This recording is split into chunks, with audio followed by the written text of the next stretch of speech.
प्यारे बच्चों सत श्री अकाल। अज बेटा आपां अपने पाठ अर्थबोध के अधीन बहुअर्थक शब्दां बारे जानकारी प्राप्त करांगे। बच्चों असीं अज अर्थबोध पाठ दे विच सब तो पहला अर्थबोध बारे समझते हैं कि वह की हुंदा है। अर्थबोध तो भाव है शब्दां दी अर्थ दे पक्ष तो कीती गई व्याख्या। इस विच हेठां दिते अनुसार व्याख्या की जा सकती है, जिस दे अधीन ऊड़ा भाग है बहुअर्थक शब्द, आड़ा समानार्थक शब्द, ईड़ी विरोधार्थक शब्द ते चौथा है बहुते शब्दां दी थां एक शब्द। तो इन्हां चारां विचों असीं बहुअर्थक शब्द है जिहड़े ओह अज पढ़ांगे। तां बहुअर्थक शब्द की हुंदे है? बहुअर्थक शब्द ओह शब्द हन जिन्हां दे ਵੱਖ-ਵੱਖ ਪ੍ਰਸੰਗਾਂ ਵਿੱਚ ਵੱਖ-ਵੱਖ अर्थ ਹੁੰਦੇ ਹਨ। ਉਦਾਹਰਨ ਲਈ ਜੱਗ ਸ਼ਬਦ ਦੇ ਕਈ ਅਰਥ ਬਣਦੇ ਹਨ। ਉਸ ਨੂੰ ਇੰਨੀ ਪਿਆਸ ਲੱਗੀ ਸੀ ਕਿ ਉਹ ਪਾਣੀ ਦਾ ਪੂਰਾ ਜੱਗ ਹੀ ਪੀ ਗਿਆ। ਜਾਂ ਪਿੰਡ ਵਿੱਚ ਜੱਗ ਹੋਇਆ ਤਾਂ ਸਭ ਨੇ ਰੱਜ ਕੇ ਖਾਧਾ। ਅੱਗੇ ਸਿਆਣੇ ਕਹਿੰਦੇ ਹਨ ਇਹ ਜੱਗ ਮਿੱਠਾ ਅਗਲਾ ਕਿੰਨ ਡਿੱਠਾ। ਤਾਂ ਇੱਥੇ ਜੱਗ ਦੇ ਵੱਖੋ ਵੱਖਰੇ ਅਰਥ ਸਪਸ਼ਟ ਹੋਏ ਹੈ। शब्द का अर्थ स्पष्ट रूप विच भावें एक ही हुंदा है, पर उसनूं वख-वख प्रसंगां विच वरतण नाल वखरा भाव प्रगट हुंदा है। जिवें बुखार उतर गया, हड़ दा पानी उतर गया, कपड़े दा रंग उतर गया, बस विचों सवारी उतर गई, नलायक विद्यार्थी अध्यापक दे दिलों उतर गया। तां इत्थे उत्तर जिहड़ा शब्द है ओह इक्को ही उसदा जिहड़ा है भाव पर प्रसंग वखो वखरे है, जिस दे कारण उसका अर्थ वखरे रूप दे विच साडे सामने आउंदा है। तो इसे तरह असीं अपनी पाठ पुस्तक विच शामिल 26 तो लैके 44 तक जिहड़े शब्द ने बहुअर्थक शब्द उन्हां नूं पढ़ के समझण दी कोशिश करांगे। इहदे विच बेटा सब तो पहला शब्द है जिहड़ा ओह आउंदा है जोड़। जज्जे नूं होड़ा ड़ाड़ा जोड़। ਤਾਂ ਅਸੀਂ ਦੇਖਦੇ ਹਾਂ ਇਹਦੇ ਅਸੀਂ ਕੀ ਵਾਕ ਬਣਾ ਸਕਦੇ ਹਾਂ ਕਿ ਇਸ ਦੇ ਵੱਖੋ ਵੱਖਰੇ ਜਿਹੜੇ ਅਰਥ ਹੈ ਉਹ ਸਪਸ਼ਟ ਹੋਣ। ਪਹਿਲਾ ਹੈ ਉਸ ਨੇ ਪੈਸੇ ਜੋੜ ਕੇ ਕੰਪਿਊਟਰ ਖਰੀਦਿਆ। ਦੂਜਾ ਹੈ ਇਸ ਪੈਰੇ ਦੇ ਸ਼ਬਦ ਜੋੜ ਠੀਕ ਕਰੋ। ਅਗਲਾ ਹੈ ਫਤਿਹਗੜ੍ਹ ਸਾਹਿਬ ਦਾ ਜੋੜ ਮੇਲਾ ਬਹੁਤ ਪ੍ਰਸਿੱਧ ਹੈ। ਅੱਗੇ ਹੈ ਭਾਰਤੀ ਸੰਸਕ੍ਰਿਤੀ ਵਿੱਚ ਹੱਥ ਜੋੜ ਕੇ ਨਮਸਕਾਰ ਕਰਨਾ ਸਿਖਾਇਆ ਜਾਂਦਾ ਹੈ। ਅਗਲਾ ਵਾਕ ਹੈ ਰੋਗੀ ਦਾ ਜੋੜ ਜੋੜ ਦੁੱਖ ਰਿਹਾ ਸੀ। ਤਾਂ ਹੁਣ ਦੇਖੋ ਇੱਥੇ ਸਾਰੇ ਵਾਕਾਂ ਦੇ ਵਿੱਚ ਸ਼ਬਦ ਇੱਕ ਹੀ ਹੈ ਜੋੜ। ਉਹਦੇ ਸ਼ਬਦ ਜੋੜ ਜੱਜੇ ਨੂੰ ਹੋੜਾ ੜਾੜਾ ਨੇ। ਪਰ ਜੇਕਰ ਅਸੀਂ ਇਹਨਾਂ ਸਾਰੇ ਵਾਕਾਂ ਨੂੰ ਧਿਆਨ ਦੇ ਨਾਲ ਪੜ੍ਹੀਏ ਤਾਂ ਅਰਥ ਹੈ ਜਿਹੜੇ ਉਹ ਉਹਨਾਂ ਦੇ ਵੱਖੋ ਵੱਖਰੇ ਨਿਕਲਦੇ ਨੇ। ਭਾਵ ਜੋੜ ਸ਼ਬਦ ਹੈ ਜਿਹੜਾ ਉਹ ਆਪਣੇ ਵੱਖੋ ਵੱਖਰੇ ਅਰਥਾਂ ਨੂੰ ਸਪਸ਼ਟ ਕਰ ਰਿਹਾ ਹੈ ਇੱਥੇ। ਇਸੇ ਲਈ ਅਸੀਂ ਇਸ ਨੂੰ ਬਹੁਅਰਥਕ ਸ਼ਬਦ ਆਖਦੇ ਹਾਂ। ਪਹਿਲੇ ਵਾਕ ਦੇ ਵਿੱਚ ਪੈਸੇ ਜੋੜਨ ਨੂੰ ਪ੍ਰਗਟਾਇਆ ਗਿਆ। ਦੂਸਰੇ ਵਾਕ ਦੇ ਵਿੱਚ ਸ਼ਬਦ ਹੈ ਜਿਹੜੇ ਉਹਨਾਂ ਦੇ ਜੋੜ ਨੂੰ ਪ੍ਰਗਟਾਇਆ ਗਿਆ। ਤੀਸਰੇ ਦੇ ਵਿੱਚ ਜੋੜ ਮੇਲਾ ਜਿਹੜਾ ਜੋੜੀ ਦੇ ਨਾਲ ਸੰਬੰਧਿਤ ਹੈ, ਸਾਹਿਬਜ਼ਾਦਿਆਂ ਦੇ ਨਾਲ ਸੰਬੰਧਿਤ। ਅਗਲਾ ਜਿਹੜਾ ਹੈ ਵਾਕ ਉਸ ਦੇ ਵਿੱਚ ਹੱਥਾਂ ਨੂੰ ਜੋੜਨ ਦਾ ਅਰਥ ਸਪਸ਼ਟ ਕੀਤਾ ਗਿਆ। ਉਸ ਤੋਂ ਅਗਲਾ ਵਾਕ ਹੈ ਜਿਹੜਾ ਉਹ ਰੋਗੀ ਦਾ ਜੋੜ ਜੋੜ ਭਾਵ ਉਸ ਦੀਆਂ ਹੱਡੀਆਂ ਦੇ ਜੋੜਾਂ ਦੇ ਨਾਲ ਸੰਬੰਧਿਤ ਹੈ। ਤਾਂ ਇਸ ਤਰ੍ਹਾਂ ਨਾਲ ਸ਼ਬਦ ਇੱਕ ਹੈ ਪਰ ਉੱਥੇ ਅਸੀਂ ਇਸ ਦੇ 5 ਵੱਖੋ ਵੱਖਰੇ ਅਰਥ ਸਪਸ਼ਟ ਕਰ ਦਿੱਤੇ। ਤੁਸੀਂ ਜ਼ਰੂਰੀ ਨਹੀਂ ਕਿ ਇਹੀ ਵਾਕ ਬਣਾਉਣੇ ਹੈ। ਇਸ ਤਰ੍ਹਾਂ ਨਾਲ ਵੱਖੋ ਵੱਖਰੇ ਅਰਥ ਦਰਸਾਉਂਦੇ ਹੋਏ ਤੁਸੀਂ ਹੋਰ ਬਹੁਤ ਸਾਰੇ ਵਾਕ ਹੈ ਜਿਹੜੇ ਉਹ ਬਣਾ ਸਕਦੇ ਹੋ ਆਪਣੇ ਵੱਲੋਂ। ਅਗਲਾ ਜਿਹੜਾ ਸਾਡਾ ਸ਼ਬਦ ਹੈ ਉਹ ਹੈ ਟਿੱਕੀ। ਟਿੱਕੀ ਦੇ ਅਸੀਂ ਹੁਣ ਵੱਖੋ ਵੱਖਰੇ ਵਾਕ ਬਣਾਉਣੇ ਹੈ ਤਾਂ ਜੋ ਉਸ ਦੇ ਵੱਖੋ ਵੱਖਰੇ ਅਰਥ ਸਪਸ਼ਟ ਹੋ ਸਕਣ। ਪਹਿਲਾ ਹੈ ਟਿੱਕੀ ਵਾਲੀ ਸਿਆਹੀ ਦਾ ਰਿਵਾਜ ਹੀ ਮੁੱਕ ਗਿਆ ਹੈ। ਅਗਲਾ ਹੈ ਸੂਰਜ ਦੀ ਟਿੱਕੀ ਨਿਕਲ ਆਈ ਹੈ। ਇਸ ਤੋਂ ਅਗਲਾ ਬੱਚੇ ਲਈ ਇੱਕ ਟਿੱਕੀ ਪਕਾ ਲਓ। ਉਸ ਤੋਂ ਅੱਗੇ ਆਲੂਆਂ ਦੀ ਟਿੱਕੀ ਖਾਣ ਵਿੱਚ ਸਵਾਦੀ ਹੁੰਦੀ ਹੈ। ਤਾਂ ਹੁਣ ਬੱਚਿਓ ਇੱਥੇ ਟਿੱਕੀ ਹੈ ਜਿਹੜਾ ਉਹ ਇੱਕ ਸ਼ਬਦ ਹੈ ਜਿਸ ਦੇ ਅਰਥ ਵੱਖੋ ਵੱਖਰੇ ਨੇ। 4 ਵੱਖੋ ਵੱਖਰੇ ਅਰਥ ਹੈ ਜਿਹੜੇ ਉਹ ਅਸੀਂ ਇਹਨਾਂ ਵਾਕਾਂ ਦੇ ਵਿੱਚ ਪ੍ਰਗਟ ਕੀਤੇ ਹੈ।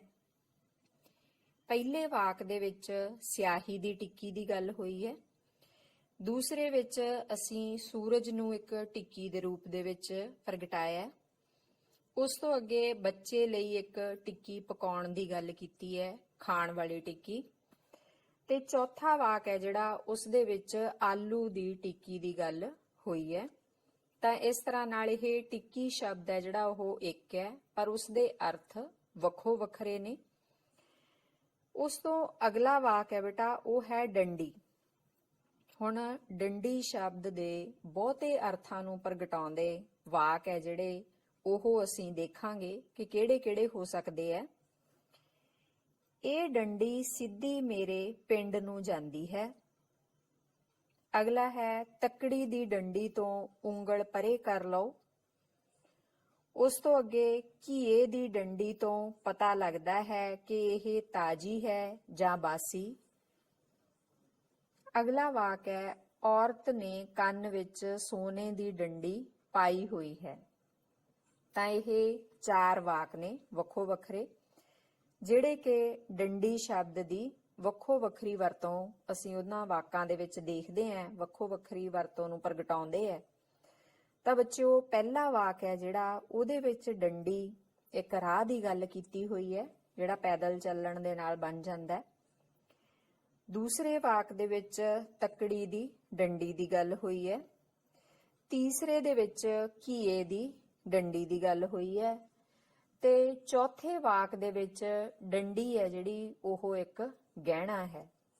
ਤਾਂ ਹੁਣ ਸ਼ਬਦ ਜੋੜ ਹੈ ਜਿਹੜੇ ਉਹੀ ਨੇ ਪਰ ਇਹਨਾਂ ਦੇ ਅਰਥ ਹੈ ਜਿਹੜੇ ਉਹ ਵੱਖੋ ਵੱਖਰੇ ਹੈ ਜਿਸ ਕਰਕੇ ਇਹ ਅਸੀਂ ਬਹੁ ਅਰਥਕ ਸ਼ਬਦਾਂ ਨੂੰ ਪ੍ਰਗਟਾ ਰਹੇ ਹਾਂ ਵੱਖੋ ਵੱਖਰੇ ਵਾਕਾਂ ਦੇ ਰਾਹੀਂ ਤਾਂ ਜੋ ਸਾਨੂੰ ਸਮਝਣਾ ਸੌਖਾ ਹੋ ਜਾਵੇ ਕਿ ਇੱਕ ਸ਼ਬਦ ਦੇ ਅਸੀਂ ਕਿੰਨੇ ਸਾਰੇ ਅਰਥ ਹੈ ਜਿਹੜੇ ਉਹ ਲੱਭ ਸਕਦੇ ਹਾਂ ਤੇ ਉਸ ਤੋਂ ਬਾਅਦ ਉਹਨਾਂ ਦੇ ਅਰਥ ਸਪਸ਼ਟ ਕਰਨ ਦੇ ਲਈ ਅਸੀਂ ਵਾਕ ਬਣਾ ਸਕਦੇ ਹਾਂ। ਉਸ ਤੋਂ ਅਗਲਾ ਜਿਹੜਾ ਸ਼ਬਦ ਹੈ ਉਹ ਹੈ ਡੋਲ। ਹੁਣ ਡੋਲ ਸ਼ਬਦ ਨੂੰ ਪ੍ਰਗਟਾਉਂਦੇ ਹੋਏ ਵੱਖੋ ਵੱਖਰੇ ਵਾਕ ਨੇ ਜਿਨ੍ਹਾਂ ਦੇ ਵਿੱਚ ਅਰਥ ਵੀ ਵੱਖੋ ਵੱਖਰਾ ਬਣਦਾ ਹੈ ਇਸ ਸ਼ਬਦ ਦਾ। ਪਹਿਲਾ ਹੈ ਖੂਹ ਉੱਤੇ ਲੱਜ ਤਾਂ ਪਈ ਸੀ ਪਰ ਡੋਲ ਨਹੀਂ ਸੀ। ਦੂਸਰਾ ਹੈ ਮੁਸੀਬਤ ਵੇਲੇ ਹਰ ਕੋਈ ਡੋਲ ਜਾਂਦਾ ਹੈ। ਅੱਗੇ ਹੈ ਜ਼ਖਮੀ ਪੈਰ ਨਾਲ ਤੁਰਨ ਵੇਲੇ ਡੋਲ ਪੈ ਸਕਦੀ ਹੈ। ਤਾਂ ਇਹ ਤਿੰਨੇ ਵਾਕ ਹੈ ਜਿਹੜੇ ਉਹ ਡੋਲ ਸ਼ਬਦ ਦੇ ਵੱਖੋ ਵੱਖਰੇ ਅਰਥ ਦੱਸਦੇ ਹੈ। ਪਹਿਲੇ ਵਾਕ ਦੇ ਵਿੱਚ ਲੱਜ ਦੇ ਨਾਲ ਡੋਲ ਦੀ ਗੱਲ ਕੀਤੀ ਗਈ ਹੈ ਜਿਸ ਦੇ ਨਾਲ ਅਸੀਂ ਪਾਣੀ ਕੱਢਦੇ ਹਾਂ ਖੂਹ ਵਿੱਚੋਂ। ਦੂਸਰੇ ਵਾਕ ਦੇ ਵਿੱਚ ਡੋਲਣ ਦੀ ਗੱਲ ਕੀਤੀ ਗਈ ਹੈ ਜਿਸ ਦੇ ਵਿੱਚ ਅਸੀਂ ਕਹਿੰਦੇ ਹਾਂ ਕਿ ਮਨ ਹੈ ਜਿਹੜਾ ਉਹ ਹੌਲਾ ਪੈ ਜਾਂਦਾ ਹੈ ਜਾਂ ਡੋਲਦਾ। ਅਗਲੇ ਵਾਕ ਦੇ ਵਿੱਚ ਡੋਲ ਪੈ ਜਾਂਦੀ ਹੈ ਭਾਵ ਜ਼ਖਮ ਹੈ ਜਿਹੜਾ ਉਹ ਹੋਰ ਖਰਾਬ ਹੋ ਜਾਂਦਾ। ਤਾਂ ਇਸ ਤਰ੍ਹਾਂ ਨਾਲ ਡੋਲ ਸ਼ਬਦ ਹੈ ਜਿਹੜਾ ਉਹ ਸਾਨੂੰ ਬਹੁਤੇ ਅਰਥਾਂ ਦੇ ਰੂਪ ਦੇ ਵਿੱਚ ਇੱਥੇ ਦਿਖਾਈ ਦਿੰਦਾ। ਤਾਂ ਇਸੇ ਤਰ੍ਹਾਂ ਹੀ ਬੇਟਾ ਅਗਲਾ ਜਿਹੜਾ ਸ਼ਬਦ ਹੈ ਸਾਡੇ ਕੋਲ ਉਹ ਹੈ ਤਰ। ਤਾਂ ਤਰ ਸ਼ਬਦ ਦੇ ਅਸੀਂ ਵੱਖੋ ਵੱਖਰੇ ਅਰਥ ਪ੍ਰਗਟਾਉਂਦੇ ਹੋਏ ਵਾਕ ਹੈ ਜਿਹੜੇ ਉਹ ਬਣਾ ਸਕਦੇ ਹਾਂ ਜਿਸ ਦੇ ਵਿੱਚ ਪਹਿਲਾ ਵਾਕ ਹੋਇਆ ਹੈ ਤਰ ਗਰਮੀ ਦੀ ਰੁੱਤ ਦਾ ਤੋਹਫਾ ਹੈ। ਅਗਲਾ ਵਾਕ ਹੈ ਸਾਧ ਸੰਗਤ ਵਿੱਚ ਜਾ ਕੇ ਪਾਪੀ ਵੀ ਤਰ ਜਾਂਦੇ ਹਨ। ਤੀਸਰਾ ਵਾਕ ਹੈ ਮਜ਼ਦੂਰ ਨੇ ਪਾਣੀ ਪਾ ਕੇ ਕਹਾਣੀ ਤਰ ਕਰ ਦਿੱਤੀ। ਤੇ ਚੌਥਾ ਹੈ ਸਾਗ ਉੱਤੇ ਘਿਓ ਤਰ ਰਿਹਾ ਸੀ। ਤਾਂ ਇਹ ਤਰ ਸ਼ਬਦ ਦੇ ਵੱਖੋ ਵੱਖਰੇ ਅਰਥ ਪ੍ਰਗਟਾਉਂਦੇ ਹੋਏ ਵਾਕਾਂ ਦੇ ਵਿੱਚ ਪਹਿਲਾ ਵਾਕ ਹੈ ਜਿਹੜਾ ਉਹਦੇ ਵਿੱਚ ਤਰ ਅਸੀਂ ਇੱਕ ਸਬਜ਼ੀ ਦੀ ਗੱਲ ਕੀਤੀ ਹੈ, ਜਿਹਨੂੰ ਅਸੀਂ ਸਲਾਦ ਦੇ ਰੂਪ ਦੇ ਵਿੱਚ ਖਾਂਦੇ ਹਾਂ। ਦੂਸਰੇ ਵਾਕ ਦੇ ਵਿੱਚ ਤਰਨ ਦੀ ਗੱਲ ਕੀਤੀ ਹੈ, ਭਾਵ ਜਿਸ ਦੇ ਵਿੱਚ ਅਸੀਂ ਕਹਿੰਦੇ ਹਾਂ ਕਿ ਬੇੜਾ ਬੰਨੇ ਲੱਗ ਜਾਂਦਾ ਹੈ। ਤੀਸਰੇ ਵਾਕ ਦੇ ਵਿੱਚ ਕਹਾਣੀ ਤਰ ਕਰਨ ਦੀ ਗੱਲ ਕੀਤੀ ਹੈ, ਜੋ ਪਾਣੀ ਦੇ ਨਾਲ ਕੀਤੀ ਜਾ ਸਕਦੀ ਹੈ। ਚੌਥਾ ਜਿਹੜਾ ਵਾਕ ਹੈ ਉਸ ਦੇ ਵਿੱਚ ਘਿਓ ਦੇ ਤਰਨ ਦੀ ਗੱਲ ਕੀਤੀ ਹੋਈ ਹੈ। ਤਾਂ ਇਸ ਤਰ੍ਹਾਂ ਨਾਲ ਤਰ ਸ਼ਬਦ ਇੱਕ ਸੀ, ਪਰ ਉਸ ਦੇ ਵੱਖੋ ਵੱਖਰੇ ਅਰਥ ਪ੍ਰਗਟਾਉਂਦੇ ਹੋਏ ਇਹ ਵਾਕ ਨੇ। ਇਸੇ ਤਰ੍ਹਾਂ ਹੀ ਅੱਗੇ ਇੱਕ ਸ਼ਬਦ ਹੈ ਤਾਰ, ਜਿਸ ਦੇ ਵੱਖੋ ਵੱਖਰੇ ਅਰਥ ਅਸੀਂ ਇਹਨਾਂ ਵਾਕਾਂ ਦੇ ਵਿੱਚ ਦੇਖਦੇ ਹਾਂ, ਜਿਸ ਦੇ ਅਧੀਨ ਪਹਿਲਾ ਵਾਕ ਹੈ ਜਿਹੜਾ ਉਹ ਬਣਾਇਆ ਜਾ ਸਕਦਾ ਹੈ, ਮੋਬਾਈਲ ਫੋਨ ਆਮ ਹੋਣ ਕਰਕੇ ਹੁਣ ਤਾਰ ਦੀ ਸਹੂਲਤ ਬੰਦ ਕਰ ਦਿੱਤੀ ਗਈ ਹੈ। ਦੂਸਰਾ ਵਾਕ ਹੈ ਕੱਪੜੇ ਸੁੱਕਣੇ ਪਾਉਣ ਲਈ ਬੰਨੀ ਹੋਈ ਹੈ। ਤੀਸਰਾ ਹੈ ਬਿਜਲੀ ਦਾ ਬਿੱਲ ਤਾਰ ਦਿਓ, ਅੱਜ ਆਖਰੀ ਦਿਨ ਹੈ। ਤਾਂ ਇਸ ਤਰ੍ਹਾਂ ਦੇ ਨਾਲ ਤਾਰ ਹੈ ਜਿਹੜਾ ਉਹ ਸ਼ਬਦ ਇੱਕ ਹੈ, ਪਰ ਇਸ ਦੇ ਵੱਖੋ ਵੱਖਰੇ ਅਰਥ ਨੇ ਇਹਨਾਂ ਵਾਕਾਂ ਦੇ ਵਿੱਚ। ਪਹਿਲਾ ਜਿਹੜਾ ਸਾਡਾ ਵਾਕ ਸੀ ਉਸ ਦੇ ਵਿੱਚ ਤਾਰ ਜਿਹੜੀ ਕਿ ਅਸੀਂ ਆਪਣੇ ਡਾਕੀਆ ਸਾਨੂੰ ਦੇ ਕੇ ਜਾਂਦਾ ਸੀ ਚਿੱਠੀ ਦੀ ਤਰ੍ਹਾਂ, ਜਿਹੜੀ ਛੇਤੀ ਪਹੁੰਚਦੀ ਸੀ, ਉਸ ਤਾਰ ਦੀ ਗੱਲ ਕੀਤੀ ਗਈ ਹੈ। ਦੂਸਰੇ ਵਾਕ ਦੇ ਵਿੱਚ ਤਾਰ ਜਿਹਦੇ ਤੇ ਅਸੀਂ ਕੱਪੜੇ ਸੁਕਾਉਣ ਦੇ ਲਈ ਪਾਉਨੇ ਆ। ਤੀਸਰਾ ਤਾਰਨ ਦਾ ਅਰਥ ਹੈ ਭਰਨਾ, ਕਿ ਬਿਜਲੀ ਦਾ ਬਿੱਲ ਹੈ ਜਿਹੜਾ ਉਹ ਭਰ ਦਿਓ। ਤਾਂ ਇਸ ਤਰ੍ਹਾਂ ਨਾਲ ਤਾਰ ਸ਼ਬਦ ਹੈ ਜਿਹੜਾ ਉਹ ਇੱਕ ਸੀ, ਪਰ ਉਸ ਦੇ ਅਰਥ ਹੈ ਜਿਹੜੇ ਉਹ ਵੱਖੋ ਵੱਖਰੇ ਨੇ। ਉਸ ਤੋਂ ਅਗਲਾ ਸ਼ਬਦ ਹੈ ਦੌਰਾ। ਤਾਂ ਹੁਣ ਦੌਰਾ ਸ਼ਬਦ ਦੇ ਵੱਖੋ ਵੱਖਰੇ ਅਰਥ ਨੇ ਇਹਨਾਂ ਵਾਕਾਂ ਦੇ ਵਿੱਚ, ਜਿਸ ਦੇ ਅਧੀਨ ਪਹਿਲਾ ਵਾਕ ਹੈ ਹੜ੍ਹਾਂ ਦੇ ਨੁਕਸਾਨ ਦਾ ਜਾਇਜ਼ਾ ਲੈਣ ਲਈ ਨੇਤਾ ਜੀ ਨੇ ਹਵਾਈ ਦੌਰਾ ਕੀਤਾ। ਦੂਸਰਾ ਵਾਕ ਹੈ ਬੁਰੀ ਖਬਰ ਸੁਣਦੇ ਸਾਰ ਉਸ ਨੂੰ ਦਿਲ ਦਾ ਦੌਰਾ ਪੈ ਗਿਆ।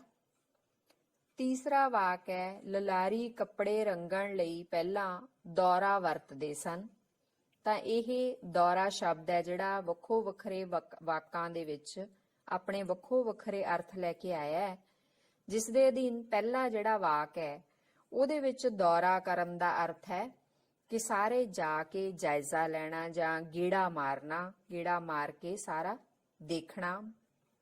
ਦੂਸਰਾ ਵਾਕ ਹੈ ਜਿਹੜਾ ਉਸ ਦੇ ਵਿੱਚ ਦਿਲ ਦਾ ਦੌਰਾ ਪੈਣਾ, ਭਾਵ ਦਿਲ ਨੇ ਕੰਮ ਕਰਨਾ ਬੰਦ ਕਰ ਦਿੱਤਾ।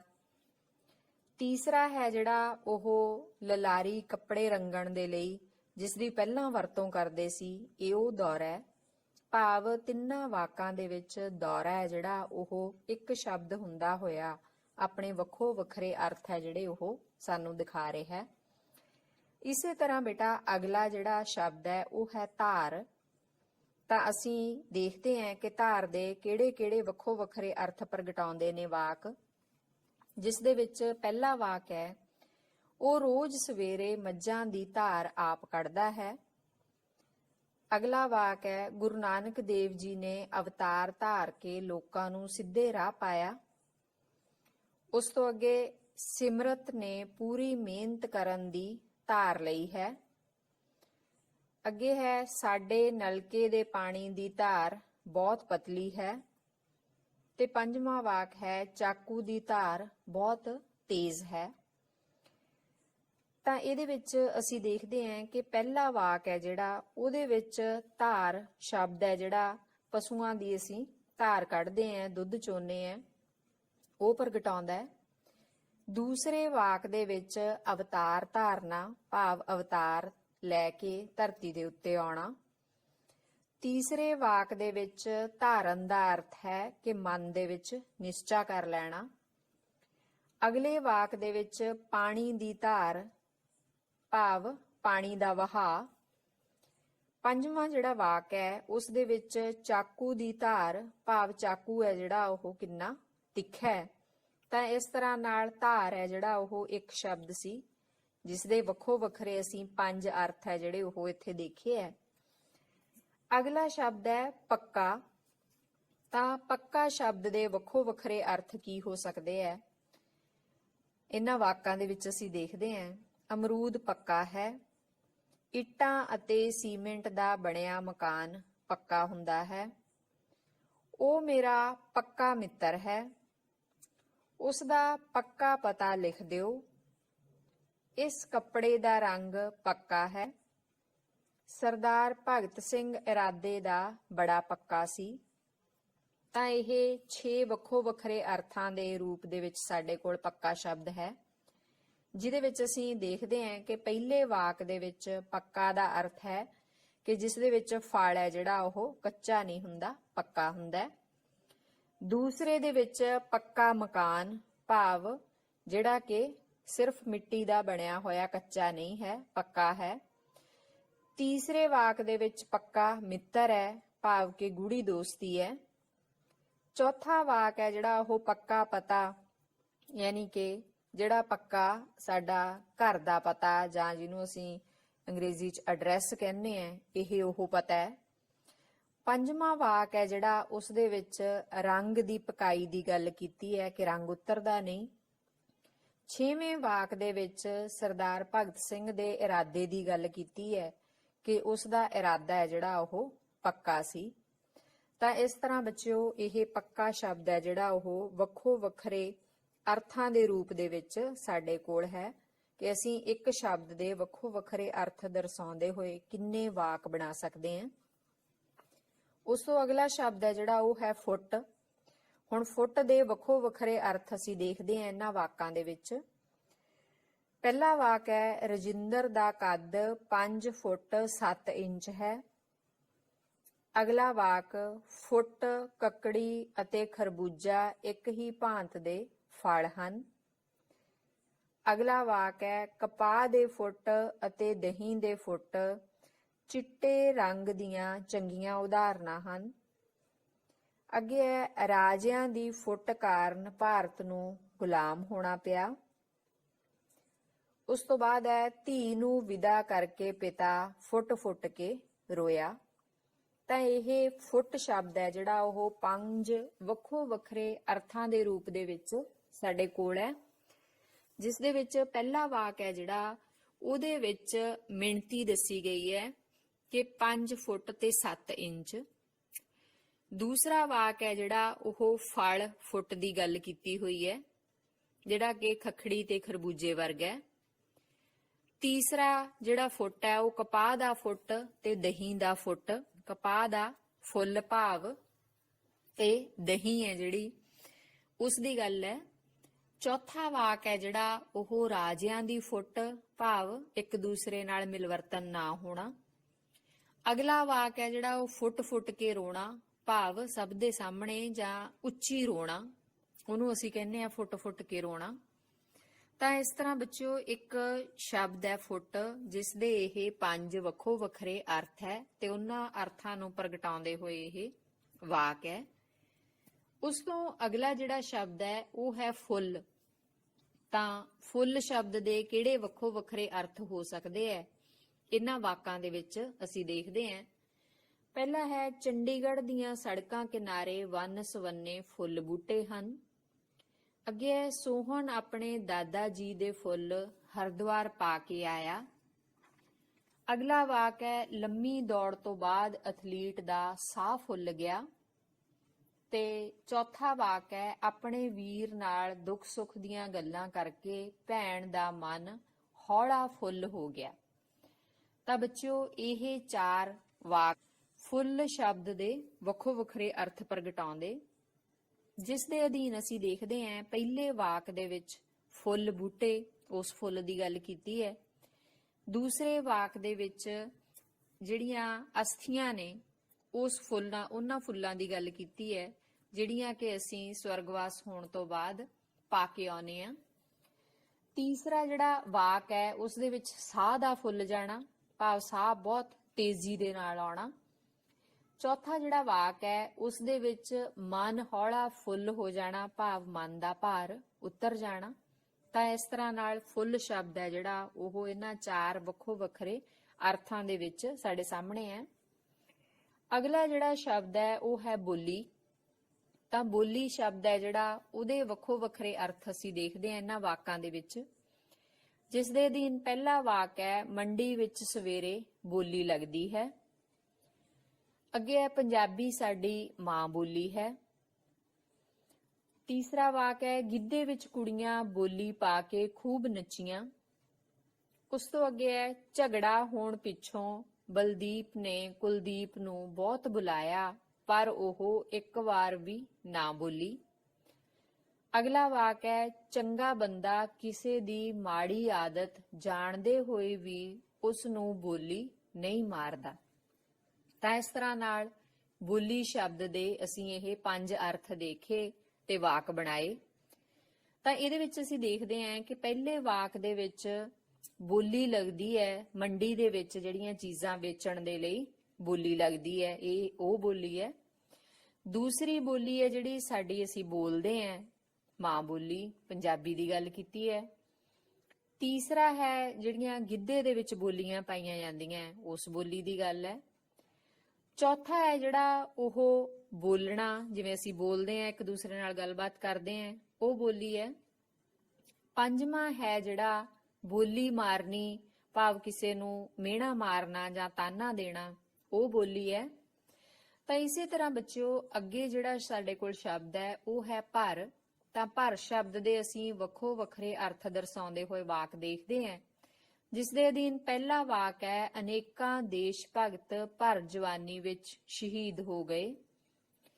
ਅੱਗੇ ਹੈ ਮੈਂ ਚਿੱਤਰ ਵਿੱਚ ਵਧੀਆ ਰੰਗ ਭਰ ਦਿੱਤੇ। ਸ਼ਹੀਦੀ ਜੋੜ ਮੇਲਾ ਪਹਿਲੇ ਦਿਨ ਵੀ ਖੂਬ ਭਰਿਆ। ਅਗਲਾ ਵਾਕ ਹੈ ਧੀ ਦਾ ਦੁੱਖ ਸੁਣ ਕੇ ਮਾਂ ਦਾ ਮਨ ਭਰ ਆਇਆ। ਉਸ ਤੋਂ ਅੱਗੇ ਸਮਾਂ ਪਾ ਕੇ ਜ਼ਖਮ ਭਰ ਜਾਵੇਗਾ।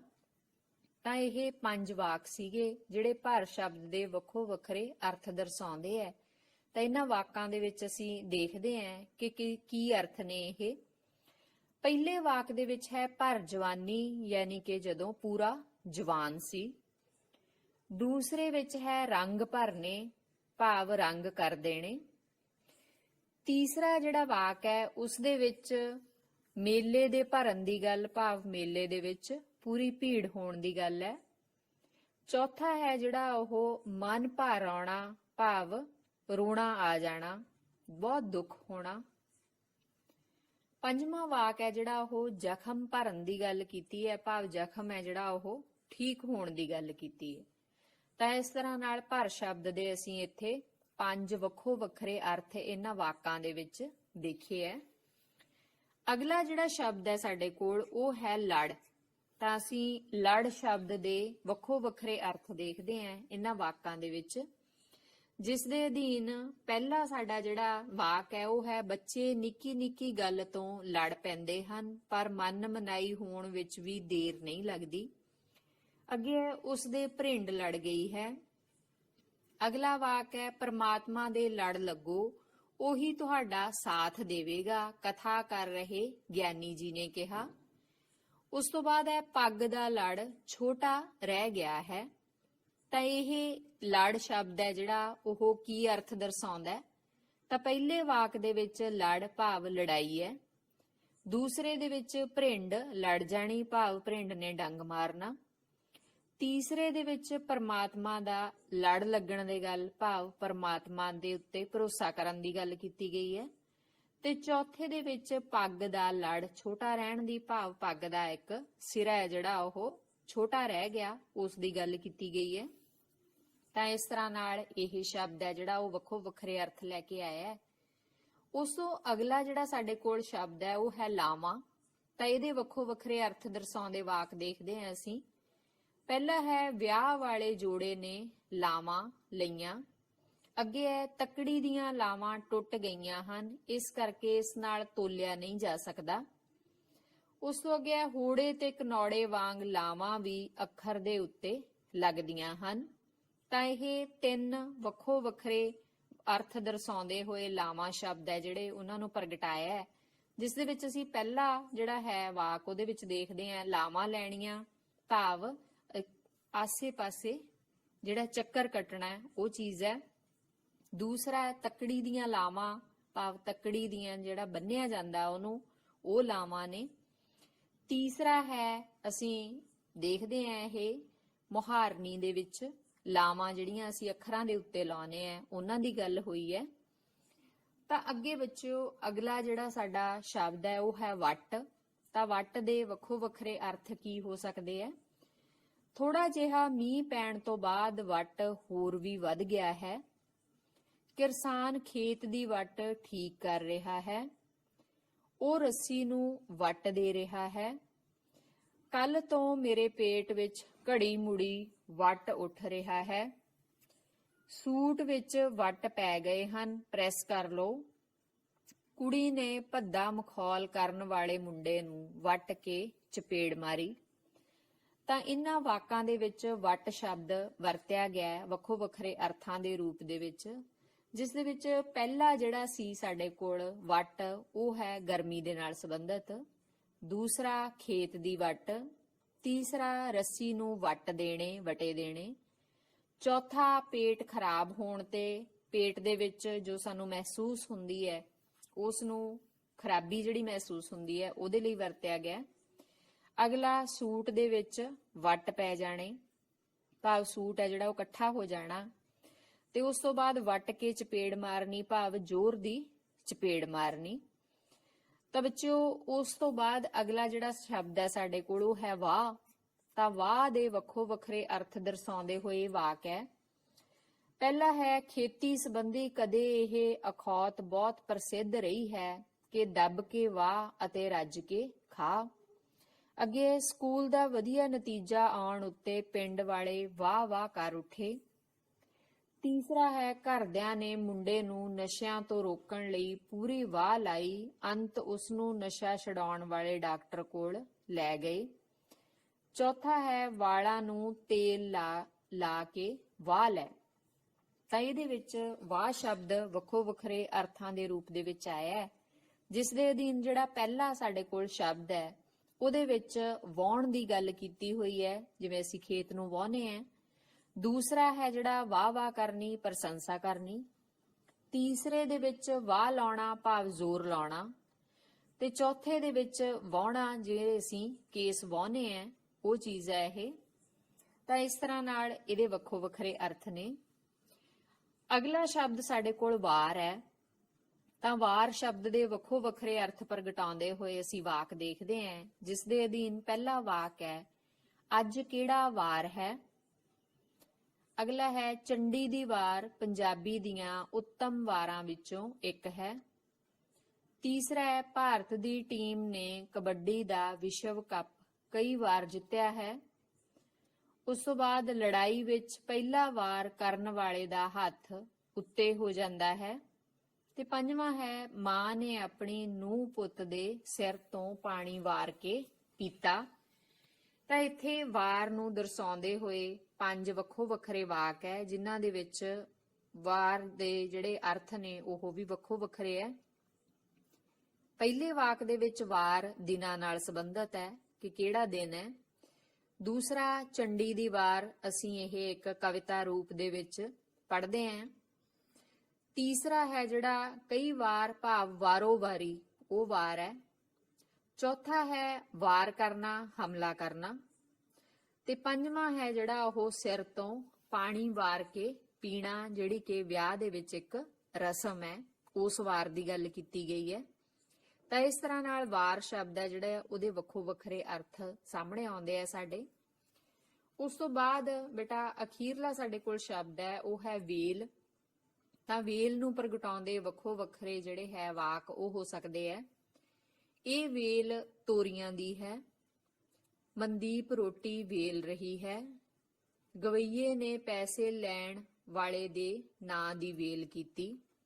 ਤਾਂ ਇਹ ਤਿੰਨ ਹੈ ਜਿਹੜੇ ਵੇਲ ਸ਼ਬਦ ਦੇ ਵੱਖੋ ਵੱਖਰੇ ਅਰਥ ਹੈ, ਜਿਸ ਦੇ ਵਿੱਚ ਪਹਿਲਾ ਵਾਕ ਹੈ ਜਿਹੜਾ ਉਹ ਵੇਲ ਦੀ ਗੱਲ ਕੀਤੀ ਹੈ, ਜਿਹੜਾ ਕਿ ਇੱਕ ਬੂਟਾ ਹੈ। ਦੂਸਰਾ ਹੈ ਜਿਹੜਾ ਰੋਟੀ ਵੇਲਣੀ, ਜਦੋਂ ਅਸੀਂ ਚਕਲੇ ਤੇ ਵੇਲਦੇ ਹਾਂ। ਤੇ ਤੀਸਰਾ ਹੈ ਜਿਹੜਾ ਉਹ ਕਿਸੇ ਦੇ ਨਾਂ ਦੀ ਵੇਲ ਕਰਨੀ, ਭਾਵ ਕਿਸੇ ਦੇ ਨਾਂ ਨੂੰ ਅਸੀਂ ਮਹਿਮਾ ਦੇਣੀ, ਉਹ ਵੇਲ ਹੈ। ਤਾਂ ਇਸ ਤਰ੍ਹਾਂ ਬੱਚਿਓ ਇਹ ਤੁਹਾਡੇ ਕੁਝ ਸ਼ਬਦ ਸੀ ਜਿਨ੍ਹਾਂ ਨੂੰ ਅਸੀਂ ਬਹੁ ਅਰਥਕ ਸ਼ਬਦ ਕਹਿੰਦੇ ਆ, ਕਿਉਂਕਿ ਸ਼ਬਦ ਇੱਕ ਹੋਣ ਤੇ ਉਹਨਾਂ ਦੇ ਅਰਥ ਹੈ ਜਿਹੜੇ ਉਹ ਬਹੁਤ ਸਾਰੇ ਹੋ ਸਕਦੇ ਹੈ।